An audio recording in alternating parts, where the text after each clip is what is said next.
नमस्कार दोस्तों, उम्मीद करते हैं कि आप सब लोग स्वस्थ होंगे। तो आज हम बात करेंगे एक ऐसी ही वनस्पति के बारे में जिसका उपयोग आँख की फूली, गले की जो खराशें हैं, गले का जो भारीपन है या मुंह में छाले पड़ जाते हैं, गले का गंठमाला है कि या आपके मुंह से बदबू आती है, बुखार है, गठिया रोग है या फिर बाजीकरण में इसका प्रयोग किया जाता है। जो आप लता देख रहे हैं इसको हम गुंजा, चिरमिटी, गूची, गौची, कृष्ण गुचिका, शिखंडी, सोमभ्या इत्यादि नामों से जानते हैं और इसको विशेषकर रत्ती के नाम से जानते हैं क्योंकि जो इसके बीज हैं आप देख लें, एक एक जो बीज है इसकी मात्रा एक बराबर होती है और इसको जो भारतीय तौल है उसमें इसको रत्ती के नाम से हम लोग जानते हैं क्योंकि इसकी एक जो बीज की जो वजन है 121 mg के बराबर होता है, इसलिए इसको रत्ती के नाम से भी जाना जाता है। और इस वनस्पति का प्रयोग तंत्र मंत्र में भी किया जाता है, तो इसको वशीकरण के रूप में भी किया जाता है। और हमारे गांव मोहल्लों में इसके बीजों को अगर किसी पड़ोस मोहल्ले में आंगन में अगर डाल देते हैं तो वहाँ लड़ाई हो जाती है, ऐसा भी माना जाता है, इसलिए इसको चौड़लिया के नाम से भी जाना जाता है। इस वनस्पति के बारे में हम इसका परिचय, इसके उपयोग और इसके गुण दोष के बारे में आज इस वीडियो में आपको बताने वाले हैं, तो आप हमारे साथ अंत तक बने रहें। तो जो आप वनस्पति देख रहे हैं इसमें अभी फूल और जो पत्ते हैं झड़ चुके हैं और अभी इसमें जो है बीज लगे हैं।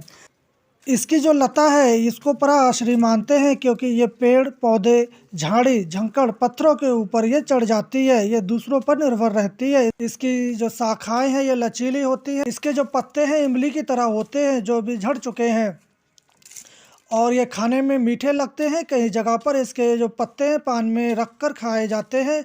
इसके फूल सेम के फूलों की तरह होते हैं और इसकी फलियां भी आप देख लें ये गुच्छों में लगी होती हैं और इसके जो फलियां हैं ये ऊपर से रोएदार होती हैं और इसके अंदर से चिकने इसके जो बीज निकलते हैं जिसको हम चिरमिरिया के नाम से जानते हैं और ये अत्यंत सुंदर लाल रंग के होते हैं और इसके मुंह पर काले धब्बे पड़े होते हैं और इसके ऊपर अत्यंत चिकनी और चमकदार लेयर होती है या परत होती है। ये इसकी 3 प्रजातियां पाई जाती हैं और इसमें जो सफ़ेद रंग की है ये कम मात्रा में दिखती है और जो दुर्लभ प्रजाति है वो हरे रंग की होती है जो बहुत ही किस्मत वाले लोगों को देखने को मिलती है।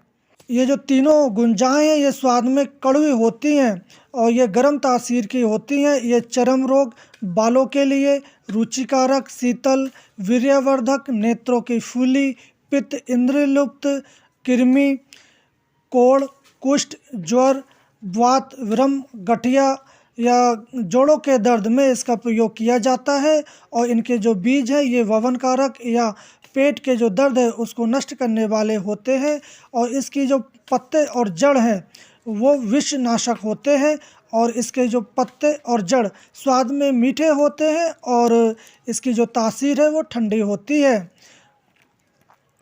और ये सफ़ेद जो गुंजा है उसका प्रयोग ज़्यादातर वशीकरण और बाजीकरण के रूप में काम में लाया जाता है। इसके पत्ते या जड़ अगर आप मुंह में रखकर चूसते हैं तो आपके मुंह के छाले, मुंह की सूजन, दमा, प्यास, क्षय ग्रंथि की बढ़ोतरी, दांतों में सड़न, मुंह से बदबू आना इत्यादि दूर हो जाते हैं। और इसके जो पत्ते हैं इसको मुंह में रख के चबाने से आपके पूरे दिन आपके मुंह में एक सुगंध सी आती है। तो आप इस प्रकार इसके पत्ते चबा सकते हैं और स्वाद में थोड़े से मीठे भी होते हैं। आँखों के अंदर पुरानी खील या फूली को मिटाने के लिए ये वस्तु बहुत उपयोगी सिद्ध हुई है। खील या फूल के रोग जब पुराना हो जाता है तो रोगी के आँखों में जानबूझकर लालामी पैदा करनी पड़ती है।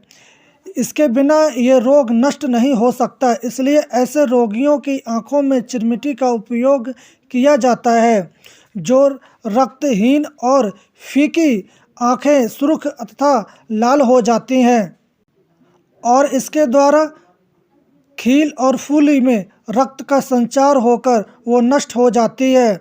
और इस काम के लिए चिरमिटी के सफ़ेद बीजों के ऊपर के जो छिलके हैं आप उनको निकाल दें और इसका चूर्ण कर कर आप इसको कपड़े से छान लें और करीब 200 ग्राम गर्म पानी में करीब 70 चिरमिटी का चूर्ण आप डाल दें और 24 घंटे के लिए इसको छोड़ दें। उसके बाद आप उस पानी को छानकर रख लें और उस पानी की कुछ बूंदें आँख में डाल दें और आँखों में डालने से आँखें लाल या दुखना स्टार्ट हो जाती हैं और आँख के फूले में रक्त पहुंचकर वह गल जाता है। और पुराने रोगों को दूर करने के लिए इससे भी आप तेज पानी बना सकते हैं, जिसमें करीब 200 ग्राम पानी में करीब 10 ग्राम आप चिरमिटी का चूर्ण डाल सकते हैं।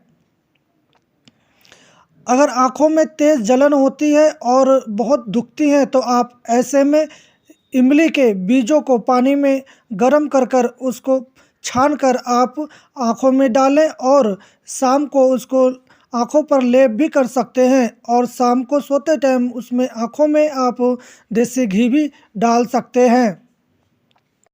आँख की फूली और खील के लिए ये बहुत अद्भुत प्रयोग है, लाभकारी है, मगर इतना उग्र और कष्टदायक है कि कमज़ोर प्रकृति वाले व्यक्तियों को और जिनकी सहन शक्ति कमज़ोर है उनको इसका प्रयोग नहीं करना चाहिए। इसके अतिरिक्त जिन लोगों की आँखों में थोड़ी सी भी लालामी है उनकी आँखों में ये औषधि नहीं डालनी चाहिए।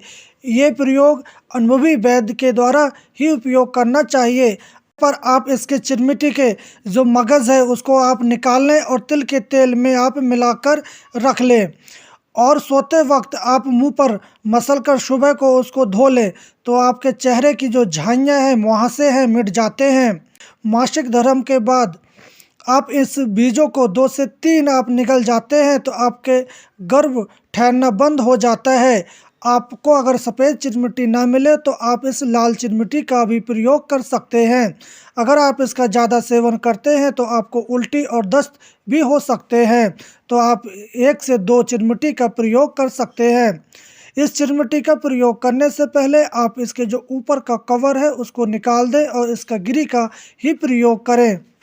इसकी जड़ और फलों का काढ़ा बनाकर उस काढ़े में जितना वजन हो उसका आधा आप काले तिल का तेल डालकर उस पर आग पर चढ़ा दें। जब ये जलते जलते जब तेल से समाप्त रह जाए आप उसको छान लें और उसको तेल से आप मालिश करते हैं तो भयंकर से भयंकर गंठमाला रोग भी मिट जाता है।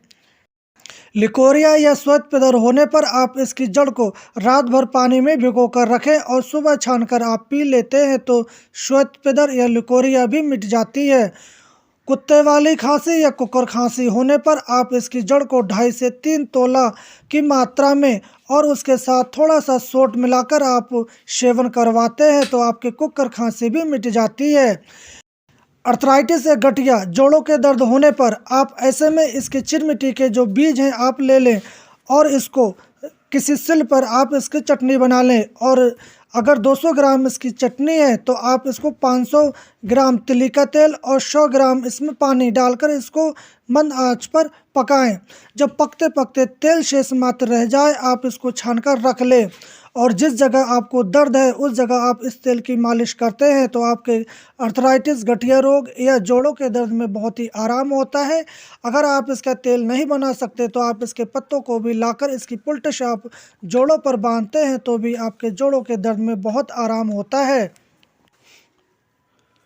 फोड़ा फुंसी होने पर आप पारा गंधक, निबोली, भांग के पत्ते और बिनौले को साथ पीसकर इसका पेस्ट बनाकर फोड़ा फुंसी पर बांधते हैं तो वो मिट जाते हैं।